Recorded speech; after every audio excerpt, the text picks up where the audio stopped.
কম্পিউটারে 120 টাকা এই টাকাটা খরচ হয়েছে, আর ওই যে কাগজপত্র ফটোকপি করছি মনে হয় 60-70 টাকা গেছে।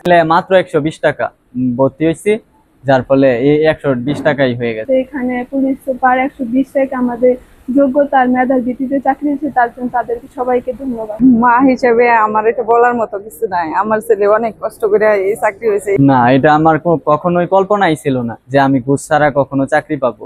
এটা আমার কল্পনাই ছিল না। আমি সবসময় শুনছি যে বাংলাদেশ পুলিশে 12-13 লাখ, 8 লাখ, 10 লাখ এরকম টাকা দিয়ে সবাই চাকরি নিয়ে যায়।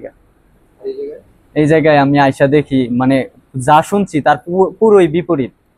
মাত্র 120 টাকা ভর্তি হয়েছি, যার ফলে এই 120 টাকাই হয়ে গেছে। আর যাতায়াত খরচ তো এটা নিজের থাকেই সবসময়। পুলিশ সুপার অনেক ভালো।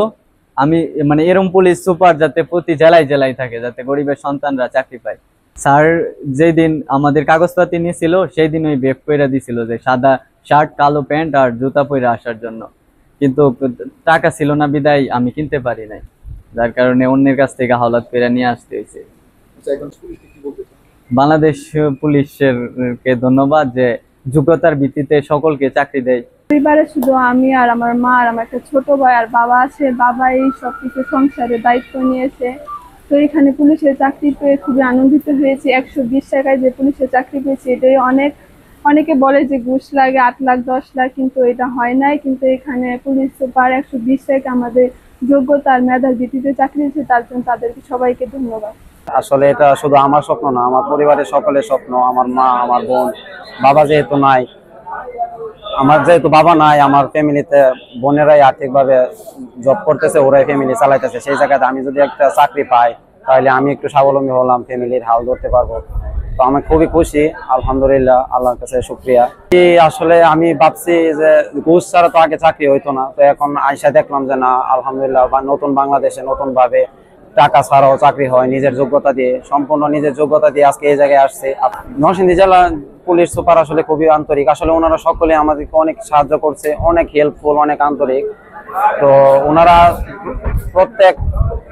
প্রতি মাঠে আমাদেরকে বলছে প্রতিদিন যে তোমরা কোনো অবৈধভাবে কারোর সাথে যোগাযোগ করো না, টাকা পয়সা দিয়ে কারোর সাথে লেনদেন করো না, তোমরা যা চাকরি পাবা সব নিজের যোগ্যতা দিয়ে চাকরি পাবা।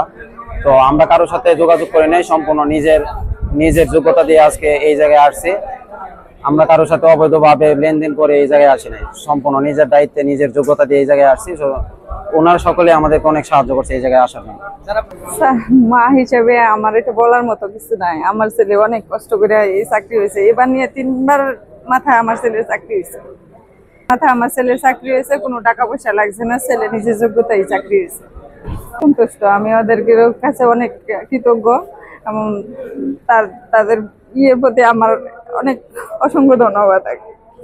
যা আমি ভাষায় প্রকাশ করার মতো না, এতটুকু আনন্দ উঠতেছে।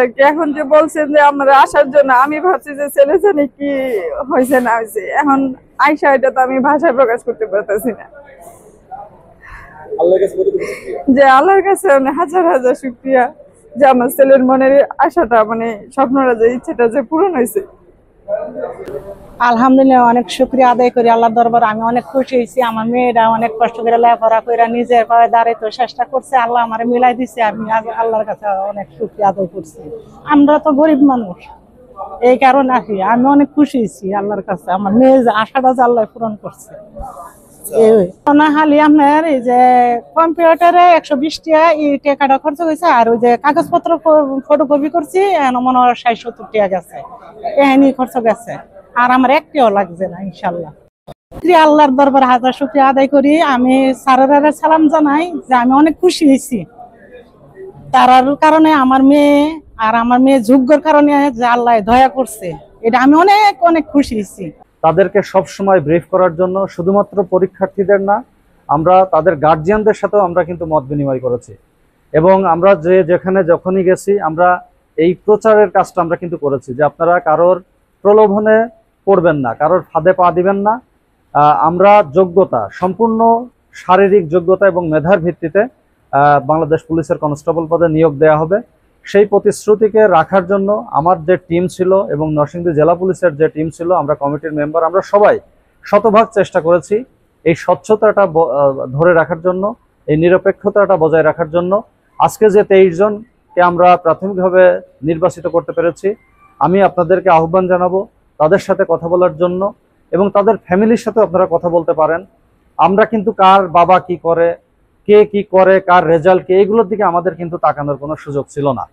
আমরা আজকে যে 23 জনকে নিয়েছি, আমি যতটুকু ভাইবা বোর্ডে যতটুকু জানতে পেরেছি, তাদের কারোর এমন কোনো অ্যাবিলিটি নাই যে কাউকে ঘুষ দিয়ে কাউকে প্রভাবিত করবে অথবা ক্ষমতার দাপট দিয়ে কাউকে প্রভাবিত করে বাংলাদেশ পুলিশের চাকরিতে যোগদান করবে।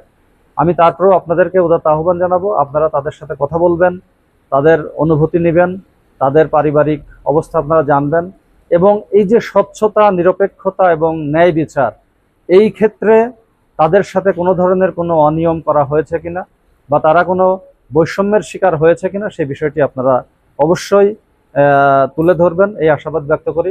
আমি হ্যাপি, আমার যে টিম আছে সেই টিম আমরা সবাই হ্যাপি যে আমরা আল্লাহর রহমতে অত্যন্ত স্বচ্ছতার সাথে, নিরপেক্ষতার সাথে এবং সততার সাথে এই কার্যক্রমটা সফলভাবে সমাপ্ত করতে পেরেছি।